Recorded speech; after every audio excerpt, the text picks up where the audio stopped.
All right, Tony. So what are we going to talk about today? Or no, cut that. All the track tapes are ready. Welcome everyone to another episode of Discourse, where we talk about the latest book that we've read. So today we're going to be going over D-Day through German eyes, and that book, as it states, it's D-Day as seen through the eyes of the German soldiers that were there defending France or the coastal line of France. And it's not a story to say, it's a collection of interviews that the grandfather of the author was conducting 1946 prior to D-Day occurring. And he was interviewing the soldiers there because he was fascinated by the fortifications and the defenses being made on the coastal line. Because at this point in the war, Germany was expecting an attack to occur through England. They weren't sure of the enormity of it, but something was going to happen. So he was fascinated by what was going on. As a military journalist, he decided to interview the troops there. And this was before D-Day. So of course, when D-Day happened, he lost track of the soldiers there. And after the war in the 1950s, he tracked down some of them and decided to, finish the interviews, as this was a project of his that he wanted to put together into a collection of interviews. The author pretty much picked up his grandfather's work and put together this book that we're going over today. All right, Tony. So what did you think about the book? Yeah, this book was great. So what I liked most about this book was that it was firsthand account of low-level soldiers during World War II. We have a lot of memoirs and biographies of high-ranking Nazi officers. They give their account of the strategic importance of certain battles and the overall strategy of the war. But what I like about this one was that it gave personal, firsthand accounts of the soldiers that were in the trenches, taking fire, and literally felt the full might of the American military or the Allied military. They give really good accounts of what it was like to be in battle, the smells, the things that you think about, the horrible things that you see. One thing I really enjoyed was their very detailed explanations of the different types of attacks they were under. Aerial bombardments, artillery attacks from naval ships, and they even talked about a new weapon that the Allies were using. It was a rocket filled with phosphorus. It was basically white phosphorus, and how it would spread and basically disintegrate bodies. So I liked how this particular book focused on the low-level soldiers that actually were in combat. Talking about that, it's true that a lot of these interviews captured what the soldiers went through. Like in the movies or in other books, we just hear about the Germans defending, but you don't get to see their emotions or feelings as they're going through this. And the book captures a lot of it. And no matter what soldier it was, like on the coastal line, down at the beaches, I believe further back, because there was about 2 or 3 different defense points as, they were pushed back. And each soldier talked about, I think just one big thing that got to the Germans was the weight. Just like everyone else, like in a scary movie, there's the tension because something's going to happen, but you don't know when. And then when you relax, that's when the attack happens. So these Germans were very, not nervous, but their nerves were up because they were constantly on edge. Is it going to happen today? Is it going to happen tomorrow? A lot of them mentioned that I think June 2nd, 3rd, 4th, and 5th, they were all on edge.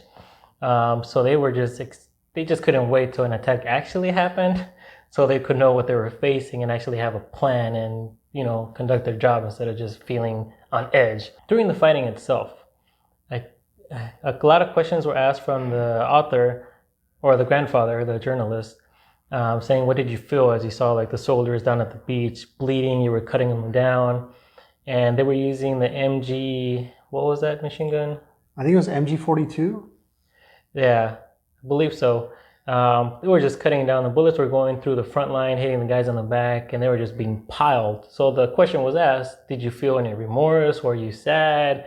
Did you feel sorry for them? And most of them said, no, we're doing our job. We had to defend the coastline.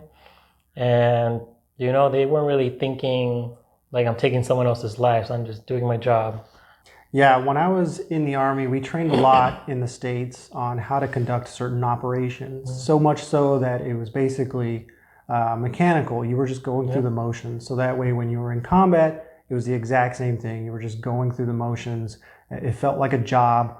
You didn't really think about killing another person. You thought about doing your job. And That's what I think this book does really well, is giving the soldier's perspective of what a battle looks like. So another thing I liked about this book, Tony, is how pretty much that being stationed in France, a lot of the Germans, they, like if you were in the Russian, on the Eastern Front, that was like the worst part because the Russians were like, no mercy, we're getting you back pretty much. One soldier talks about seeing his friends and other fellow soldiers coming back with like missing eyelids or fingers because of frostbite, because of the winter that hit them over there. So being stationed in France, a lot of them saw that as like the being stationed in Hawaii. But there was a lot of mention of if you were an injured German soldier, injured in the Eastern Front or somewhere else, you were stationed in France on the coastline, which to some people that seemed to be like, you got the injured folks there. There were a lot of old guys there too, like in their 50s. But when you think about it, the defender doesn't have to do much. The attacker is the one getting onto the beach, getting through the beach, climbing these, cliffs and fortifications. The defender just has to man their post, defend. Because I believe one of the soldiers, he couldn't walk, he had a limp. So he couldn't really run, so he was posted on a machine gun, but he did his job really well. So I thought that was interesting. But a lot of them did stress that the German Reich, pretty much the war machine, was putting a lot of pressure on them, saying you have to defend this coastline at all costs, because this is our last line of defense. If they get through France, they move on to Germany and so on. So even though it was seen to a lot of German soldiers as like the Hawaii, the dream, station, there was a lot of pressure on these guys to do their job and not fail. So there was a lot of emphasis put on France being Fortress Europe.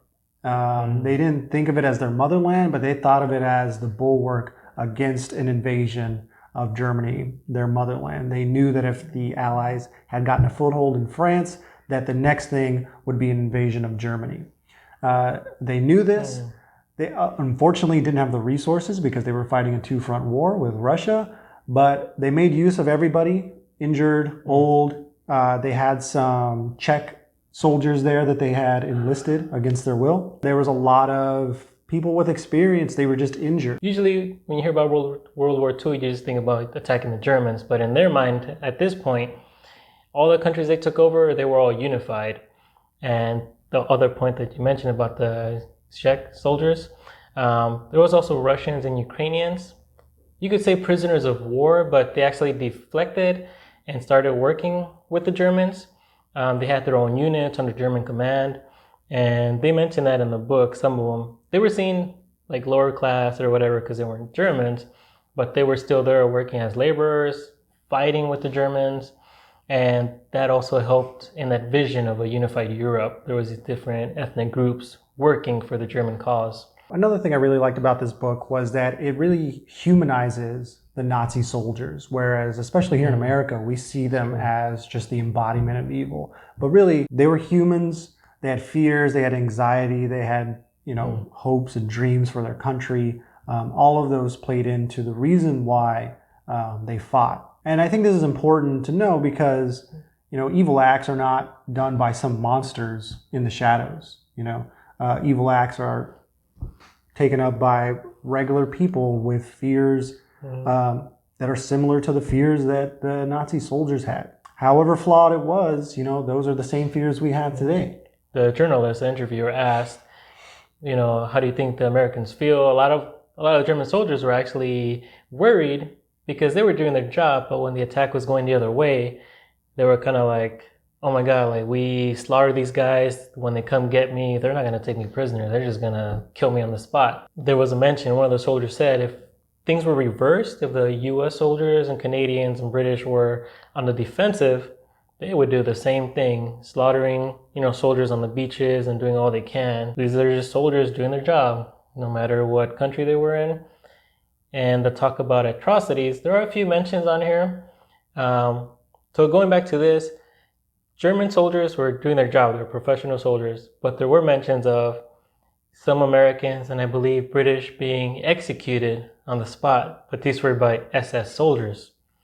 A regular German soldier saw this, but didn't say or do anything. He was asked by the interviewer if, what they do about it, because even they saw that as atrocious. Like, you don't do that. But these SS soldiers, they were just overconfident, brainwashed, usually young kids. And it did happen.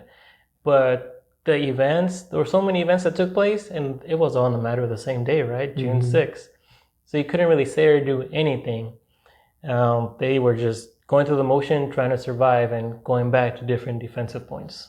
And during these attacks on D-Day, a lot of these soldiers were pretty much like, see, let me read you a quote. One of the soldiers that was defending, he was in a bunker right there protecting the beach. He said, "I was past the stage of being afraid for the future." And that hit me because there was so much going on, so much death, you were being attacked by the air, by the land, by the ocean, the battleships, and every second you were at the brink of death.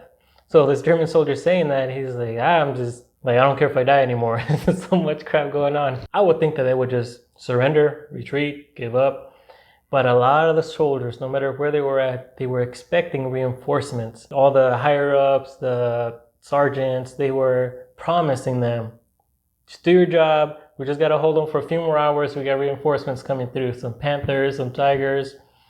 And it was funny in the beginning, but sad at the end, because they were all in this belief that they were going to be reinforced. And there were some tanks left behind, but the higher-ups never made a final decision. They didn't know how to proceed. And reinforcements never came. So another thing I like about this book was the description of the war machine. I think in Germany they call it the Wehrmacht or Wehrmacht. But in America we can call it the same thing. It's the war machine. Germany was very good at manufacturing tanks and ammunition and weapons and training soldiers in the very beginning of the war. And that's how they invaded so many different countries so quickly. America, at that point in time, when Germany started invading other countries, didn't have a very large military, didn't really have a really good manufacturing base. All of this had to be built up in the span of the war, and really in a short amount of time right after the Pearl Harbor attack. And what this book does really well is explaining in detail how those two war machines came together. So in Germany, we see the soldiers struggling to get fuel for their trucks. We see them struggling to get ammunition, and we see them struggling to get reinforcements as well. Just like in the movie Saving Private Ryan, we see all of the American soldiers storming the beaches, but we don't really see what's behind those beaches and what it took to defend those beaches. And when you're behind those beaches defending them, you really get a firsthand account of the American or Allied war machine, right? They talk about planes filling the sky as far as they can see. They can talk about ships filling the ocean in front of them. They talk about these tiny ships, which are landing craft, filling the entire ocean in front of them, depositing soldiers on the beach, soldiers filling the entire beach, coming at them in waves, and all they have is a machine gun in one gun position, defending a whole section of beach against thousands of soldiers that appear on the horizon out of nowhere. So I think this book really gives you an appreciation for what the soldiers defending that beach had to face. They had every inch of beach lined up, so they knew how far the enemy had to be to get the most death per bullet ratio, or whatever you want to say it. Yeah, we never get to hear about this side of it. Another interesting point is that you were saying the Germans had trouble getting fuel, getting reinforcements, and which it's hard to believe that they were surprised that we had so many mechanized units and we were so organized, because I believe as the US soldiers and Canadians, the British started to invade, there was horse-drawn carriages still being used by the Germans to bring in ammunition, to bring in food rations. One of the soldiers talks specifically about being captured by the Americans and being held in one of their prison camps and seeing the sheer number of vehicles that they have available to them, the amount of weapons and food that they have available to them. Anytime a vehicle breaks down, the soldier describes the Americans as just abandoning that vehicle and getting a new one fresh from the factory, which was unbelievable to them because they couldn't get fuel for their vehicles that they've been using for years. So talking about the prison camps, that's another thing that we don't really see, because the Germans were, I believe they knocked out the first wave of soldiers, completely wiped them out, wiped out the second half, and they honestly thought they were going to win the war. but just the sheer numbers and everything going on. So the point is, when these German soldiers got captured, they thought that, you know, the Allied soldiers were gonna be angry, be so upset because of all the killings that they did that they weren't even gonna take them prisoner. They were gonna shoot them. But all of the soldiers that were prisoners of war were saying that the Americans, once they were captured, the Americans paid them no interest. They were behind barbed wire. They moved on, you know, and that was it. They were treated well. They were given food, and they were left to organize their own people within the camp. That was like a complete 360 of what all these German soldiers were thinking. Because honestly, just like in the movie Saving Private Ryan, the beaches were lined with red water because of all the blood, and there's limbs and bodies everywhere. Talking about the limbs and bodies, and part of the book, I don't know if you remember, there was a flamethrower that got shot in his backpack full of fuel, and he blew up, and there were body parts and flame everywhere. That the soldier that was being interviewed mentioned that both sides stopped for a few seconds to take a look because it was like an amazing sight, and then they continued fighting. So it's interesting to see everyone's perspectives, and man, this is insane. I think in the movie there was a flamethrower guy just on fire, then he fell down. But with this soldier's story, you could just envision that and just imagine both sides stopping for what would probably seem like a few minutes, but in reality, when you're in the middle of war, it's a few seconds of just like, wow. I thought that was interesting, you know, personal account. So each story is basically like a small action story. And that's what I really liked about this book. Mm-hmm. And that's what kept me coming back to each story. I think I read it twice, actually, because the stories were so good. Just like that moment, several moments in the movie Saving Private Ryan that are just filled with action. These stories are filled with action because each one of these soldiers encountered the Allied military during D-Day.